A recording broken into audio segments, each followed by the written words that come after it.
চীনের সঙ্গে যৌথ ব্যবস্থাপনায় পাকিস্তানের তৈরি JF-17 থান্ডার যুদ্ধবিমান এখন হটকেকে পরিণত হয়েছে। পূর্ব এশিয়া থেকে মধ্যপ্রাচ্য ও আফ্রিকা পর্যন্ত ছড়িয়ে পড়েছে এই মাল্টিরোল ফাইটার জেটের সুখ্যাতি।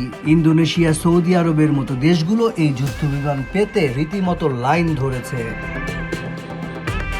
অন্যদিকে যুদ্ধবিমান ইন্ডাস্ট্রিতে নিজেদের অবস্থান তৈরির জন্য কম চেষ্টা চালায়নি পাকিস্তানের চির প্রতিদ্বন্দ্বী ভারত। হিন্দুস্তান অ্যারোনটিক্স লিমিটেডের হাল তৈরি তেজাস সিরিজের যুদ্ধবিমান বিক্রির জন্য বিভিন্ন দেশের সঙ্গে আলোচনা করেছে তারা, কিন্তু 2001 সালে প্রথম উৎপাদন করা হলেও অদ্যাবধি এই যুদ্ধবিমানের একটি ইউনিটও রপ্তানি করতে পারেনি ভারত। পাকিস্তান এবং ভারতের যুদ্ধবিমান ইন্ডাস্ট্রির জন্য 2025 সালকে টার্নিং পয়েন্ট বলা যায়। এই বছরের মে মাসে 4 দিনের যুদ্ধে জড়ায় দক্ষিণ এশিয়ার এই দুই বৈরী প্রতিবেশী। এতে দুই পক্ষের যথেষ্ট ক্ষয়ক্ষতি হয়েছে, তবে যুদ্ধবিমানের লড়াইয়ে পাকিস্তান এক প্রকার জিতে যায়। তারা ভারতীয় বিমান বাহিনীর বহরে থাকা ফ্রান্সের তৈরি রাফাল যুদ্ধবিমান ধ্বংসের দাবি করে। সে দাবি এখন পর্যন্ত ভারত খণ্ডন করতে পারেনি।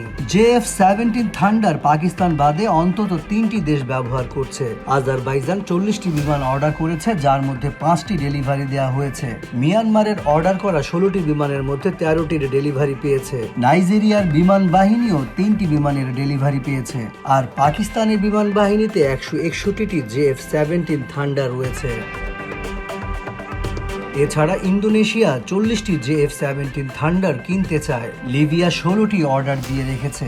সৌদি আরব পাকিস্তানকে দেয়া ঋণের বিনিময়ে এই যুদ্ধবিমান নিজেদের বহরে যোগ করতে চায়। আরও বেশ কয়েকটি দেশের সঙ্গে JF-17 নিয়ে আলোচনা চলছে বলে নিশ্চিত করেছেন পাকিস্তানের প্রধানমন্ত্রী শেহবাজ শরীফ। এভাবেই যুদ্ধবিমান রপ্তানির দিক দিয়ে চির প্রতিদ্বন্দ্বী ভারতকে যোজন যোজন পেছনে ফেলে দিয়েছে পাকিস্তান।